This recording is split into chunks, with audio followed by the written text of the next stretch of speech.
হয়েছে দরকার। মাধ্যমিক রেজাল্ট আপনারা কিভাবে চেক করতে পারবেন নিজেদের স্মার্টফোনে বাড়িতে বসে স্টেপ বাই স্টেপ আপনাদেরকে দেখিয়ে দেব। প্রথমে দেখুন এই যে ওয়েবসাইট results.exambangla.com, এই ওয়েবসাইটটা আপনাদেরকে গুগলে গিয়ে সার্চ করতে হবে। এই ভিডিওটা ডেসক্রিপশন বক্সেও লিংক দেওয়া রয়েছে। যখনই আপনারা এই ওয়েবসাইটে চলে আসবেন, প্রথমে আপনারা দেখুন রোল নম্বরের একটা জায়গা দেওয়া রয়েছে। এই ঘরটায় রোল নম্বর আপনাকে টাইপ করতে হবে। অ্যাডমিট কার্ডে রোল রয়েছে এবং নম্বর রয়েছে, কোনো স্পেস বা হাইফেন কিছু ছাড়াই পর পর আপনাকে টাইপ করতে হবে। ঠিক তার নিচে ডেট অফ বার্থ দিতে হবে, জন্ম তারিখ, কোনো হাইফেন স্ল্যাশ ছাড়াই পর পর DDMMYY ফরম্যাটে। কেমন দেবেন আমি ছোট্ট করে দেখিয়ে দিচ্ছি। প্রথমে একটা রোল নম্বর আমি পুট করলাম, দেখুন এখানে কোনো স্পেস বা হাইফেন দেওয়া নেই। ঠিক তার নিচে এখানে আমি একটা ডেট অফ বার্থ দিলাম। দেখুন ডেট অফ বার্থটা 15/8/2007। আপনাদের ডেট অফ বার্থ যেটা অ্যাডমিট কার্ডে আছে ওটা দেবেন, কোনো হাইফেন বা স্পেস কিছু দেওয়া নেই।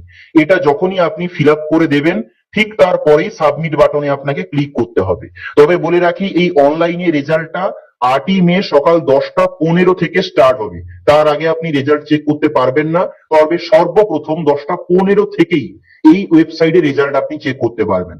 সাবমিট বাটনে ক্লিক করার সঙ্গে সঙ্গে ক্যান্ডিডেটের রোল নম্বর, নাম আসবে, এখানে সাবজেক্ট ওয়াইজ নম্বর এবং গ্রেড আসবে, নিচে টোটাল নম্বর, রেজাল্ট স্টেটাস এবং ওভারঅল গ্রেড দেখতে পাবেন।